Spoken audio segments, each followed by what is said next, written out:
ketiga, ya ini 3, dan yang ini 4. Jadi akan ada 4 paragraf yang Bapak Ibu tuliskan untuk menjawab hasil dan manfaat penilaian. Bagaimana hasil yang peroleh dari kegiatan penilaian yang Anda lakukan? Tadi seperti kita jelaskan bahwa hasil penilaian diperoleh bahwa dari 20 siswa, 16 siswa sudah mampu menjawab dengan baik. Masih terdapat 4 siswa yang belum jawab dengan baik. Apakah ada manfaat yang dirasakan siswa untuk meningkatkan kemampuan sikap, pengetahuan, keterampilan terhadap topik yang diajarkan? Nah, ini Bapak Ibu kaitkan dengan waktu refleksi di terakhir. Apakah adik-adik senang dengan pelajaran hari ini? Nah, jawaban Bapak Ibu dikaitkan dengan itu. Berdasarkan hasil refleksi di akhir dari pembelajaran, siswa menyatakan bahwa mereka senang, dan terkait dengan kemampuan sikap yang mereka peroleh ketika proses pembelajaran, berapa persen siswa yang sudah antusias partisipasi aktif dalam diskusi kelompok, berapa persen siswa itu sudah terampil bercakap dengan jawabannya secara deskripsi seseorang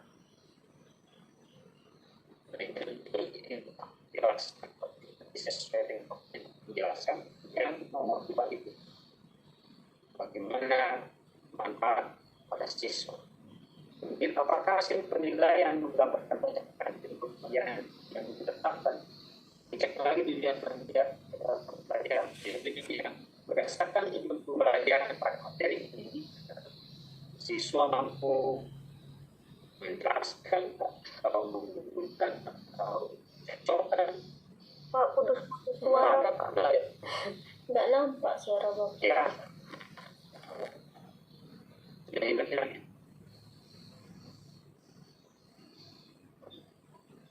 Bisa ya? Apakah sudah jelas Bapak Ibu? Sampai di mana tadi yang masih jelas penyampaian saya? Oke, dari jelas Pak. Nomor 2 Pak. Nomor 2 ya, oke. Kita ke yang nomor 3 berarti. Yang nomor 3, apakah hasil penilaian menggambarkan pencapaian tujuan pembelajaran yang ditetapkan? Jadi pada saat menjelaskan, Bapak Ibu akan memulai kalimatnya dengan tujuan pembelajaran pada topik ini berkaitan dengan siswa mampu menjelaskan atau apa sesuai dengan tujuan pembelajaran Bapak Ibu. Berdasarkan tujuan tersebut, pada proses pembelajaran siswa sudah menunjukkan bahwa mereka mampu menjelaskan, sudah mampu menyebutkan atau sudah mampu membuat kalimat pendek berkaitan dengan deskripsi karakteristik seseorang. Nah, itu Bapak Ibu tuliskan untuk menjawab pertanyaan nomor 3 itu, paragraf yang ketiga nih.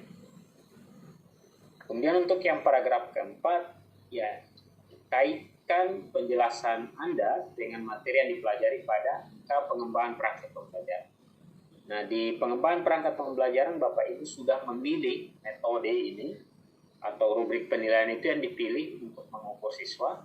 Itu berdasarkan teori yang sudah Bapak Ibu temukan pada jurnal ataupun artikel ataupun bertanya ke teman sejawat tentang metode atau model yang sudah Bapak Ibu pilih. Nah, itu dikaitkan penjelasannya sesuai dengan teori bahwa model asesmen yang dipilih misalnya menggunakan apa tadi ya, ada mind map, jadi ada mind mapping.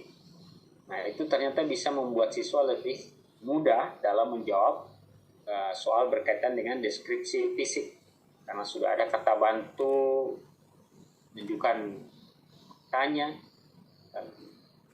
kakinya, badannya, tinggal siswa menuliskan kata sifatnya. Jadi itu untuk jawaban pada hasil dan manfaat penilaian. Jadi akan ada 4 paragraf. Sudah bisa Bapak Ibu? Ada yang ingin ditanyakan?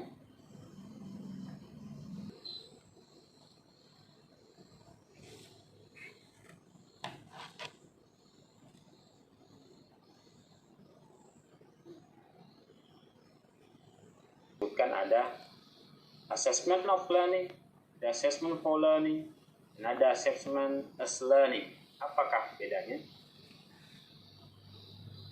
Jadi secara sederhana, assessment of learning itu penilaian pada akhir pembelajaran. Ini assessment of learning, pembelajaran penilaian pada akhir.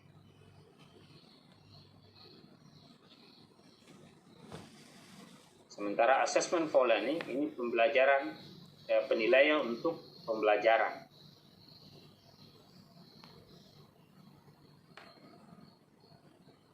Dan assessment as learning itu penilaian sebagai pembelajaran. Nah, di sini definisinya, assessment for learning ini kegiatan penilaian dilaksanakan setelah proses pembelajaran selesai. Nah, kalau Ibu Tampu tadi assessment of learning ya, atau assessment for learning? Assessment for learning, Pak, bukan of tapi for. Oke. Jadi pada proses pembelajaran selesai tidak selalu terjadi di akhir tahun atau di akhir peserta didik menyelesaikan pembelajaran tertentu. Setiap pendidik melakukan penilaian dimaksudkan untuk memberikan pengakuan terhadap pencapaian hasil belajar siswa. Jadi peserta didik melakukan assessment of learning. Itu nanti berarti pada ujian nasional, sekolah madrasah, atau berbagai bentuk penilaian sumatif. Nah, assessment for learning dilakukan selama proses pembelajaran berlangsung dan biasanya dilakukan sebagai dasar untuk melakukan perbaikan proses belajar. Jadi tadi sudah tepat Ibu Tampu memilih assessment for learning. Dengan assessment for learning, ya Bapak Ibu guru dapat memberikan umpan balik terhadap proses belajar peserta didik.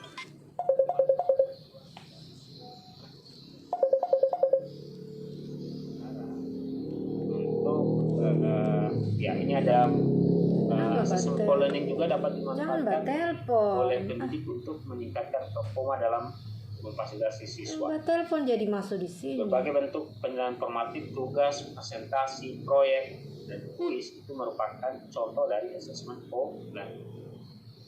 Sementara assessment as learning ini mirip dengan assessment for learning sebagai formatif dilakukan selama proses pembelajaran berlangsung. Bedanya, assessment as learning melibatkan peserta didik secara aktif dalam kegiatan penilaian tersebut.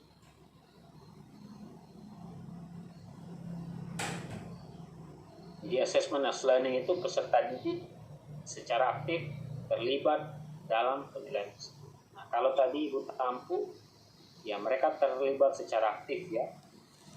Jadi langsung menjawab di LKPD yang cekcokan, mengisikan kata sifat pada mind mapping gambar, kemudian nanti ada menuliskan teksnya.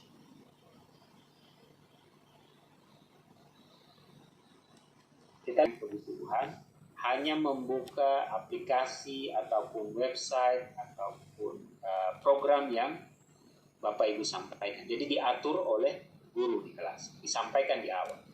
Kalau ada siswa yang melanggar, maka HP-nya akan ditahan sampai dengan jam selesai pelajaran, jam selesai sekolah baru dikembali. Kalau sudah disampaikan seperti itu, tentu siswa akan fokus menggunakan HP-nya hanya untuk menunjang proses belajar. Jadi kalau misalnya sekolah masih melarang penggunaan HP, itu harusnya sudah tidak lagi. Karena saat ini HP sangat menunjang proses belajar. Tinggal mencari di YouTube bagaimana cara, mencari di Google cara menjawab soal ini, langsung bisa muncul. Nah, mencari buku juga di Google ya sangat mudah. Oke, kita ke yang nomor 3, menjawabnya sudah tidak ada masalah Bapak Ibu ya.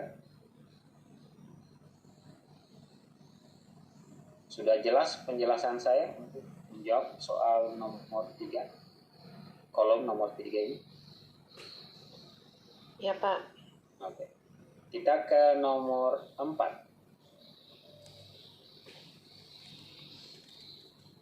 Oke.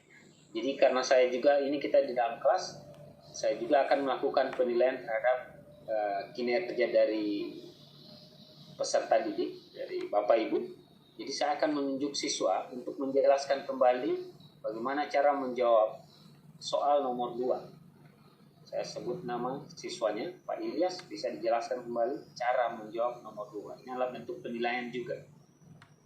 Jadi proses pembelajaran. Bagaimana tadi cara langkah yang akan dilakukan untuk menjawab pertanyaan nomor 2 pada rubrik penilaian.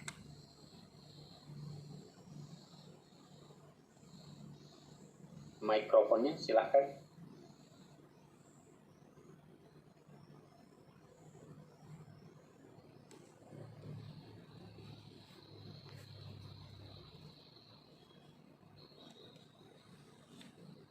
Ya, halo.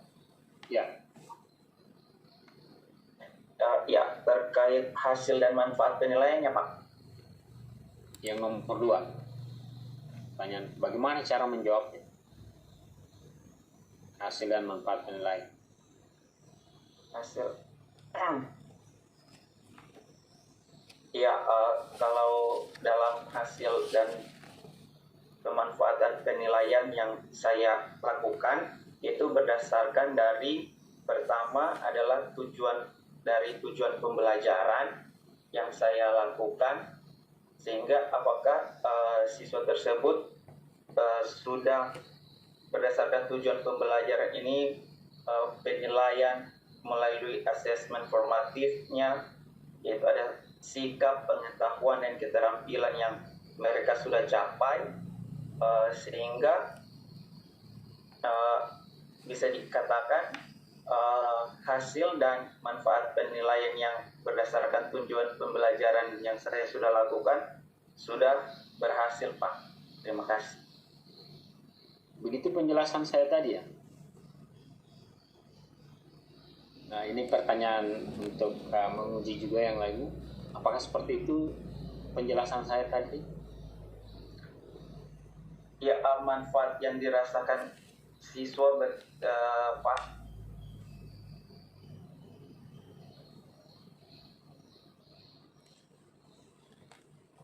Kalau yang tadi saya jelaskan itu lebih ke Ibu Tam, hasil karyanya Ibu Tam. Cuman yang Pak Ilyas harus jelaskan itu adalah bagaimana cara menjawab hasil dan pertanyaan hasil dan manfaat penilaian. Apa yang harus dijawab? Tadi saya menjelaskan ada 4 paragraf ya. Paragraf pertama itu harus menjawab bagaimana hasil yang teroleh. Kemudian yang kedua paragrafnya apakah ada manfaat. Kemudian yang ketiga apakah hasil penilaian menggambarkan pencapaian tujuan.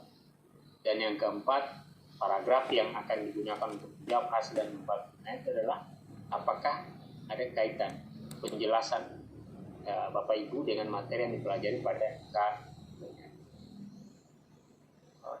Jadi itu nanti menjawab untuk nomor 2. Saya tanya lagi ke peserta didik, Bapak Ibu. Pak Petrus, bagaimana menjawab untuk pertanyaan nomor 1?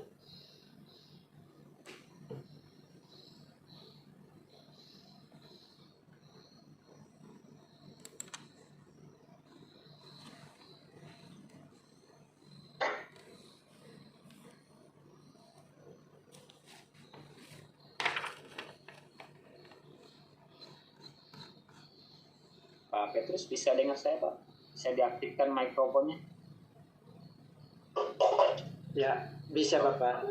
Oke. Bagaimana cara menjawab pertanyaan nomor 1 dari tabel ini, Pak?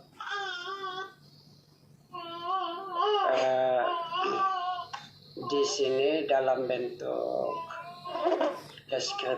deskripsi kegiatan penilaian ini di mana mengukur pemahaman siswa terhadap langkah-langkah prosedur.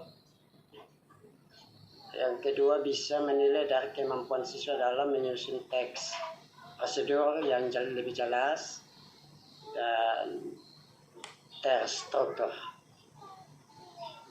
Itu cara menjawabnya, Pak?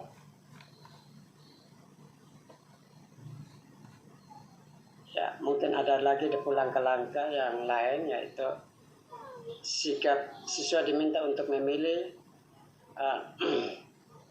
dengan cara sebuah proses yang lebih sederhana, mungkin yang lebih dijelaskan melalui teks prosedurnya, mungkin dengan dalam bentuk contoh. Ya, kalau ini ya, ingat saya sudah menjelaskan seperti itu tadi. Kira-kira ada yang bisa mengulangi penjelasan saya untuk menjawab nomor 1? Ya Pak, saya untuk penjelasan deskripsi kegiatan penilaian itu yang pertama paragraf 1 itu asesmen untuk proses pembelajaran, itu asesmen for learning. Kemudian paragraf 2 asesmen sebagai proses pembelajaran atau asesmen as learning. Dan yang ketiga asesmen pada akhir proses pembelajaran atau asesmen of learning. Terima kasih. Oke, pada deskripsi kegiatan penilaian ini tadi perbedaan antara assessment for learning, assessment as learning, atau assessment of learning itu, assessment for learning itu kan nanti di akhir ya, seperti penjelasan materi tadi, nanti di akhir kuliah, di akhir pembelajaran, nilai akhir. Kalau assessment as learning itu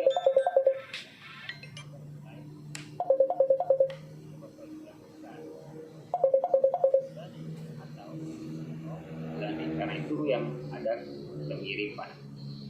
Jadi Bapak dan Ibu akan setiap pertemuan ini hanya berfokus pada assessment as learning. Maaf, ini yang dimaksud assessment for learning ya? Iya Pak, assessment for learning yang dilakukan pada saat pembelajaran. Assessment as learning itu yang nanti di akhir sebagai nilai pelajaran. ya. Jadi yang diisi di sini adalah model pembelajaran ini sebagai bentuk assessment for learning. Jadi Bapak Ibu memberikan semacam soal yang digunakan untuk menilai proses pembelajaran siswa. Jadi bukan seperti yang Pak Petrus tadi sudah jauh ke prosedur dan sebagainya. Oke. Jadi sudah jelas Bapak Ibu cara menjawab nomor 1, nomor 2. Iya Pak. Nomor 3 sudah bisa. Ibu Yulida, mana Ibu Yulida? Ya, bisa menjawab nomor 3 Ibu. Bagaimana menjelaskan kembali cara menjawab pertanyaan nomor 3?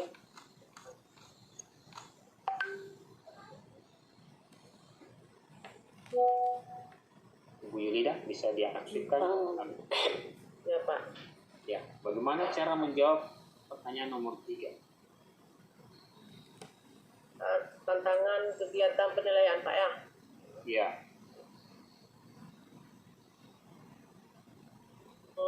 Yang menjadi tantangan saya dalam melakukan proses penilaian berupa 1. Siswa sedikit ribut saat melakukan asesmen. 2. Ada 1 orang yang siswa yang kurang lancar dalam membaca sehingga membuat saya bingung dalam memberikan nilai pengetahuan.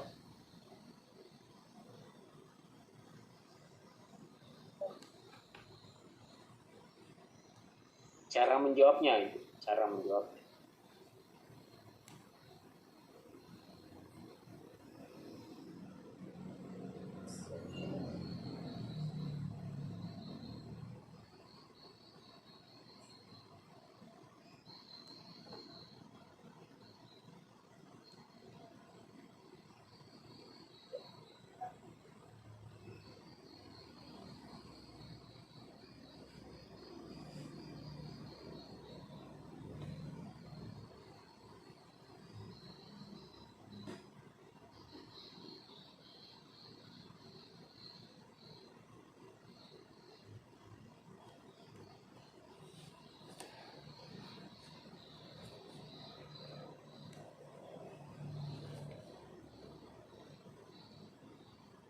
Silakan Ibu Yulida, bagaimana cara menjawab untuk yang pertanyaan nomor 3? apakah yang menjadi tantangan Anda saat kegiatan yang berlangsung? Yang menjadi tantangan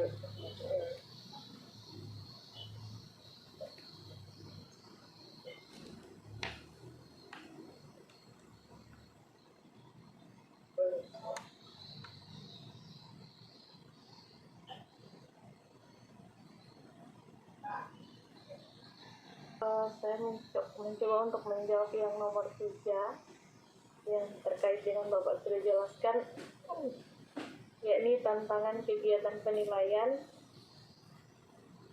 Untuk tantangan penilaian yang saya tangkap dari yang Bapak sudah jelaskan tadi, ini terkait waktu penggunaan yang masih penilaian yang masih menggunakan kertas yang masih di print out. Di sini bisa mungkin menggunakan puisis dengan yang diintegrasikan penggunaan teknologi untuk peserta didik, jadi mengefisienkan waktu dalam hal pemeriksaan. Karena tantangannya mungkin karena masih menggunakan kertas, sehingga waktu yang dibutuhkan untuk memeriksa hasil siswa masih memakan waktu yang agak lama.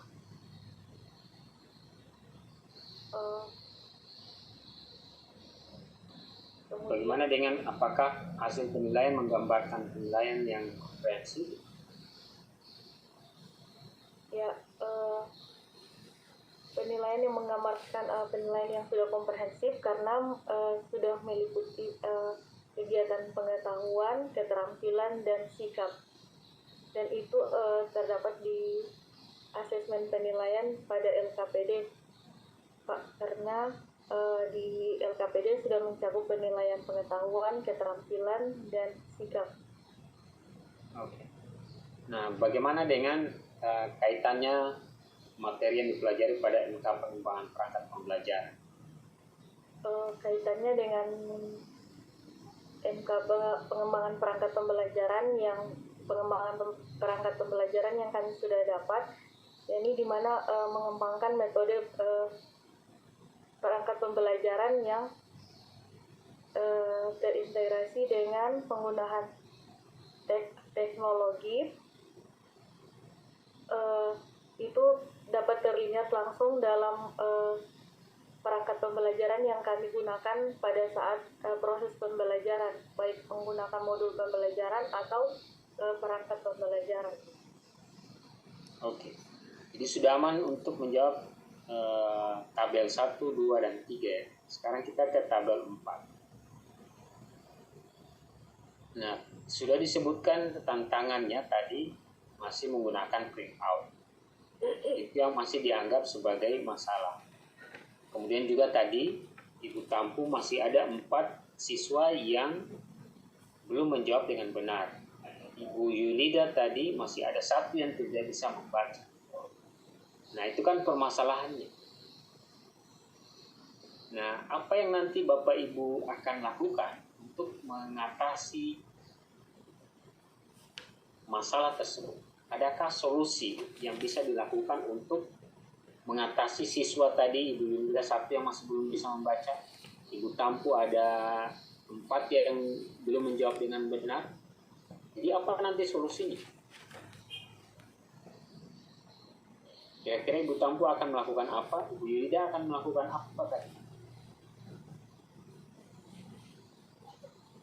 Ibu Yulida dulu, untuk mengatasi masalah siswa 1 yang belum bisa membaca itu, apa yang akan Ibu Yulida lakukan? Bu Yulida? Ya, Pak. Ya, tadi Ibu menyampaikan ada 1 siswa yang belum bisa membaca dan membuat Ibu bingung ya. Ibu sampaikan tadi. Yang saya lakukan pembelajaran yang memungkinkan siswa untuk dapat belajar dengan mudah, menyenangkan, dan dapat tercapai tujuan pelajaran sesuai dengan harapan. Proses pembelajaran. Ya, tadi Bu Yulida menyampaikan yang masalah dihadapi, siswa lainnya itu sudah bisa menjawab. Tapi ada 1 siswa yang tidak bisa membaca, yang Ibu sebutkan tadi. Kira-kira bagaimana mengatasi solusi itu? Itu yang Ibu akan jelaskan di nomor 4 ini. Solusi pemecahan masalah. Masih ditemukan satu siswa yang belum bisa membaca. Ibu tampung masih ada 4 siswa yang hasil penilaiannya itu jawabannya masih belum benar. Bagaimana caranya supaya nanti mereka bisa benar menjawab? Bagaimana caranya Ibu Yulida, satu siswa itu bisa membaca? Apa yang akan Ibu lakukan?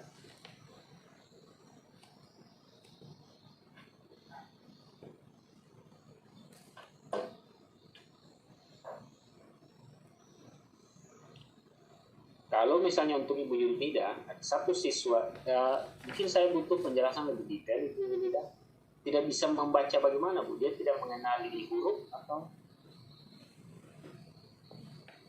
dia tidak bisa membaca bahasa Inggris atau bahasa Indonesia juga? Bahasa Indonesia juga, Pak. Saya dia baca ini, kita dia aja itu, kalau dia baca balik lagi, Pak. Tidak bisanya itu dia tidak bisa membaca kata per kata atau bagaimana? Kata bisa, Pak. Kalau mengulanginya tidak bisa lagi, Pak. Jadi Ibu menyampaikan kalimat, minta dia untuk mengulangi kalimat itu, dia tidak bisa. Iya, Pak. Oke. Jadi kalau misalnya masalah yang seperti itu, sepertinya anaknya itu yang harus membutuhkan perlakuan khusus. Ibu Yulia sebagai guru, maka harus mencoba berbagai cara.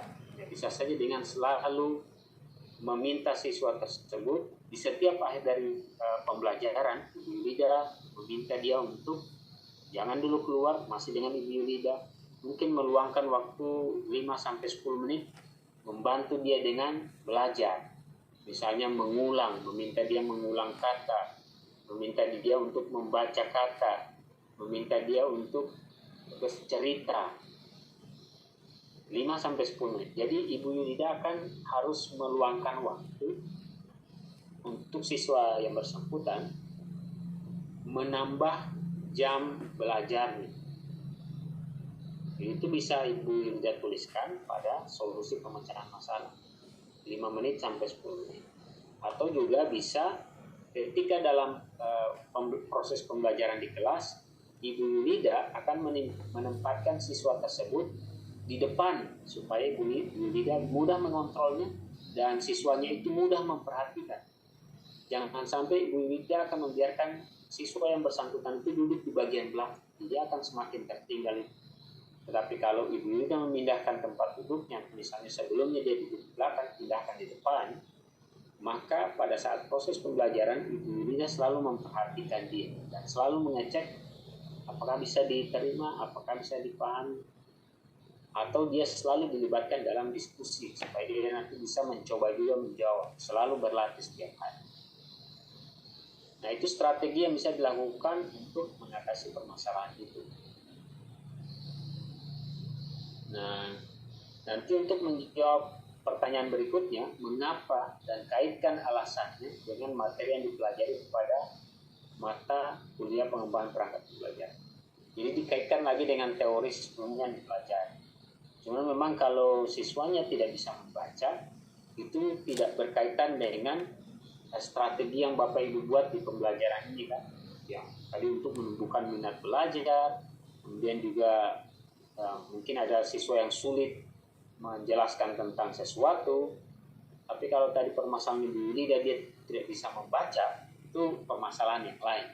Maka solusinya ya dengan penambahan waktu, memberikan waktu, tambahan waktu bagi dia untuk berlatih membaca. Kalau dia sudah paham membaca, nanti akan bisa dan juga diberikan kesempatan untuk terus berpartisipasi, menjawab di kelas, juga akan membantu dia untuk bisa memperbaiki kemampuan membacanya. Nah, kalau untuk Ibu Tampu tadi ada 4 yang masih belum bisa menjawab pertanyaan dengan benar. Kira-kira apa solusinya, Bu Tampu? Ya Pak, dari tadi permasalahan yang saya hadapi itu yang 4 siswa yang masih belum menjawab dengan benar karena mungkin mereka ya membutuhkan banyak waktu Jadi solusinya nanti saya akan mengubah dan menyusun kembali modul saya itu dengan menambah waktu untuk kegiatan penilaiannya. Jadi saya kurangi dari atas ke kegiatan pendahuluan di waktunya. Jadi saya tambah waktu untuk khusus penilaiannya atau di kegiatan inti supaya yang 4 orang itu ya agak ditambahkan waktunya lagi. Karena mungkin saya waktu memberikan tugas itu ya mengatakan cepat gitu. Jadi mereka mengisinya itu asal saja gitu. Oke. Mungkin Ibu Tampu bisa, itu salah satu alternatif.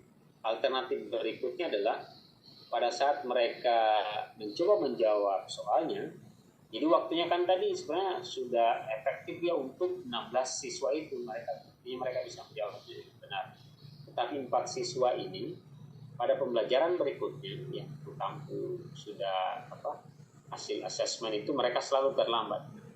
Pada saat mengerjakan tesnya, Ibu Tampu bisa berkunjung ke 4 siswa itu, memastikan mereka sudah mulai menjawabnya. Jangan sampai mereka masih, penyebab keterlambatan mereka itu karena mereka masih bermain dulu dan menjawab. Nanti sudah mau dekat 5 menit, 10 menit terakhir baru mereka mulai menjawab. Nah, ini Ibu Tampu bisa memastikan bahwa mereka ketika soal itu dibagikan, teman-teman lain sudah mengerjakan, Ibu Tampu akan berkunjung ke 4 siswa ini, memastikan mereka juga sudah mulai menjawab dan mencoba mendekati mereka untuk mendapatkan informasi apakah mereka sudah bisa menjawab, tahu cara menjawabnya atau tidak. Nah, karena jangan sampai ketika mereka tidak bisa menjawab yang dengan benar 4 orang siswa ini, itu karena mereka mungkin belum paham dengan petunjuknya. Jadi Ibu Tampu akan memberikan petunjuk lagi. Ini caranya, lakukan ini. Jadi alternatif kedua. Jadi yang pertama tadi Ibu Tampu akan mengubah waktu di itu, jangan sampai akan berdampak ke yang lain, malah jadi banyak yang tidak paham. Nah, cara yang paling baik menurut saya, yang 4 orang ini membutuhkan perhatian khusus dari Ibu Tampu. Ibu Tampu akan pada saat pemberian tugas, Ibu Tampu akan mendekati mereka, menanyakan apakah mereka sudah paham, tahu cara melakukan tugasnya, menjawab tugasnya. Kalau belum paham, nanti dibantu lagi dijelaskan, kemudian dikontrol mereka. Jangan sampai mereka hanya lebih bermain dibandingkan dengan mengerjakan. Jadi itu yang nanti Ibu Tampu akan jelaskan pada solusi pemecahan masalah. Ya Pak, makasih Pak. Tinggal dikaitkan dengan pada mata pelajaran pengembangan perangkat pembelajaran seperti yang sudah kita bahas sebelumnya kan. Ada yang bermasalah itu dihapus. Oke, kita ke nomor 5, rencana tindak lanjut. Nah, kalau tadi itu sudah rencana tindak lanjut kan, tindak lanjutnya tadi sudah bisa diambil dari Ibu Tampu tadi. Jadi pada proses pembelajaran berikutnya, pada pertemuan berikutnya, untuk alternatif tadi Ibu Tampu akan melihat kembali waktu, misalnya dia persepsi diperpendek, lebih fokus pada penjelasan kegiatan itu, penjelasan materi, dan juga pada penugasan kepada penilaian. Itu bisa saja dilakukan. Tapi untuk yang tadi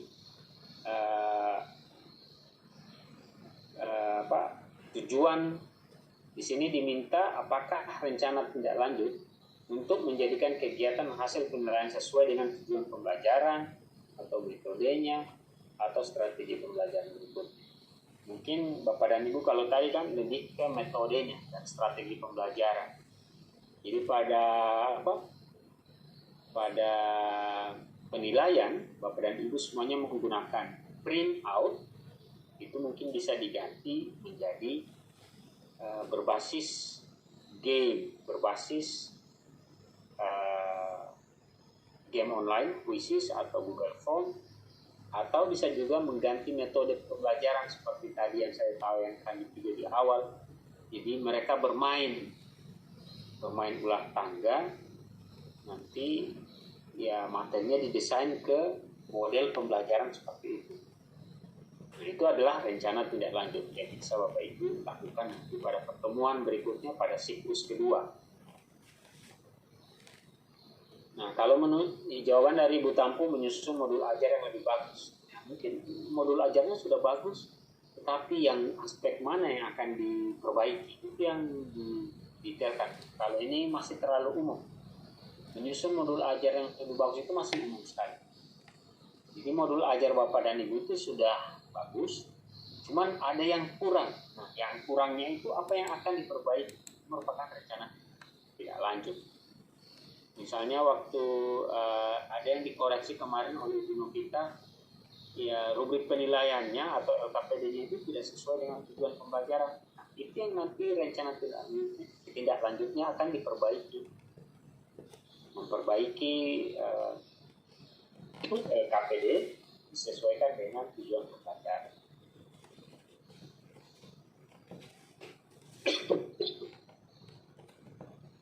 Jadi di sini yang tiga jawaban dari Ibu Tampu untuk nomor 5 ini semuanya masih terlalu umum. Jadi harus spesifik. Menyesuaikan instrumen penilaian dengan capaian pembelajaran. Jadi dispesifikkan yang mana dia.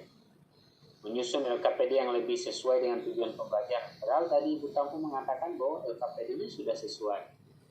Tapi kenapa harus menyusun lagi yang lebih sesuai? Karena kan tidak.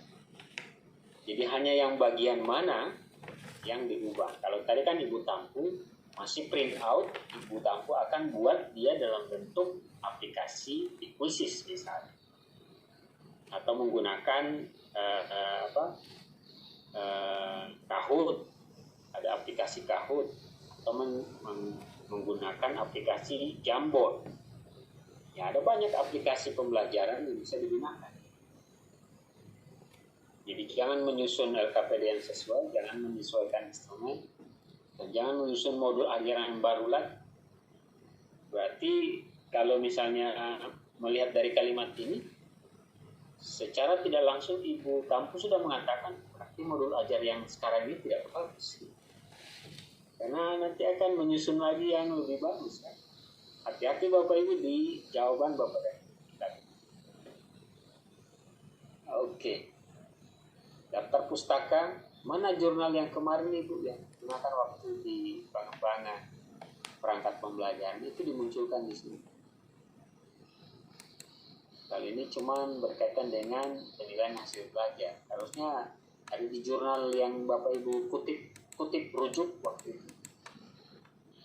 Nah ini boleh ditambahkan, tetapi yang pada mata kuliah pengembangan perangkat pembelajaran kan Bapak Ibu sudah menemukan ada permasalahan yang dihadapi di kelas, kemudian ada solusi, alternatif solusi, dan ada penentuan solusi.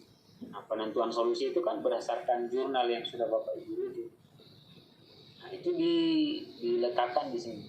Nah, pada saat juga menjelaskan di pertanyaan 1, 2, 3, 4, Bapak Ibu bisa mengaitkan bahwa sebagaimana yang tertuang di jurnal itu, dia menyebutkan bahwa penilaian itu begini, harus begini, harus begini.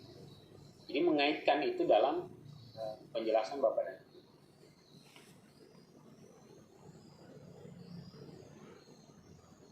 Sudah bisa Bapak Ibu? Sudah paham semuanya?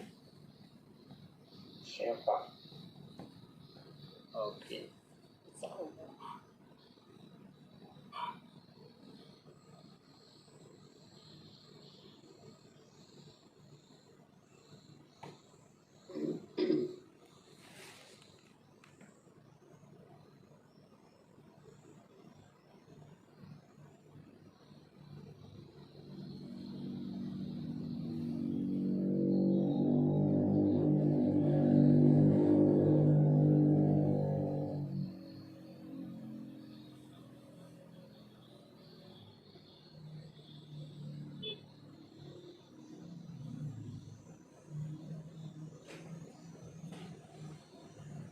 Untuk perbaikan yang kita punya modul yang saat ini kita bisa kerjakan. Terima kasih Bapak. Baik. Ada yang bisa membantu saya menjelaskan kembali bagian kedua ini tentang hasil dan manfaat penilaian. Mengetahui tentang model-model pembelajaran. Siap bermain Bapak Ibu? Ya, ini tentang model-model pembelajaran untuk menambah pengetahuan kita tentang model-model pembelajaran. Silakan nanti bergabung di kuisis. Ya, atau nanti ini saya share, saya kirim ke WA group Bapak Ibu ya. Langsung diklik saja bergabung di kuisis.